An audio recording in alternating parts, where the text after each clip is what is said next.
دوری الله چقدر برای ما آسان شده، عادی شده. دوری الله تعالی چقدر برای ما یه چیز طبیعی شده. اما صحابه دوری الله تعالی رو نمیتونستن تحمل کنن. یک ذره احساس میکردن از الله دور شدن، از خانه میزدن بیرون، آشفته، پریشان. حنظله منافق شده، حنظله منافق شده، حنظله منافق شده. چی شده حنظله؟ من تو مجلس رسول الله این کیفیت ایمانی، این عالم قرب با الله رو دارم، پشت سر این عالم برای من نیست. حس میکنم دو حال متفاوت در دو جای متفاوت. این علامت نفاقه. رسول پاک علیه السلام رو تسلی میده که بله، اون کیفیت ایمانی که تو مجلس من داری قرار نیست هر جا داشته باشی. بیقرار میشدن. بر دل سالک هزاران غم بود، گر ز باغ دل خلالی کم بود.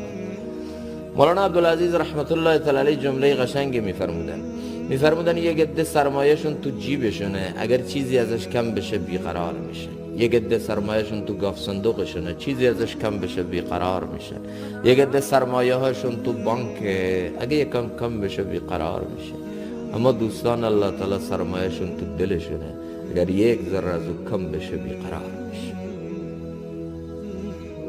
از دل من خشوع و خضوع کم شد، از دل من محبت الله کم شد، از دل من آه و فغان کم شد، از دل من اون عالم قرب کم شد.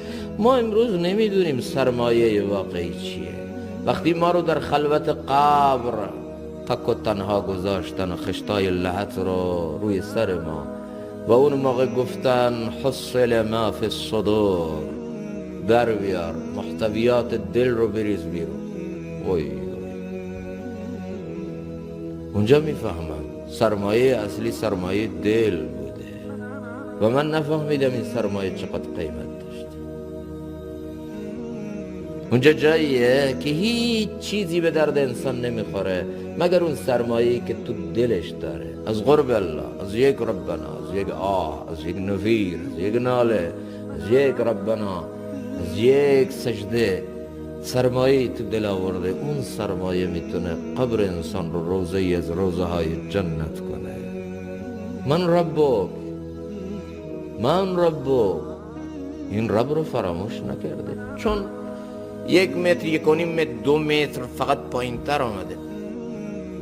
اون روی همین زمین گفته سبحان ربی الاعلا، سبحان ربی الاعلا، سبحان ربی الاعلا. حالا 2 متر زیر زمین آمده، این رب اعلا رو فراموش کرده؟ قطعا نکرده.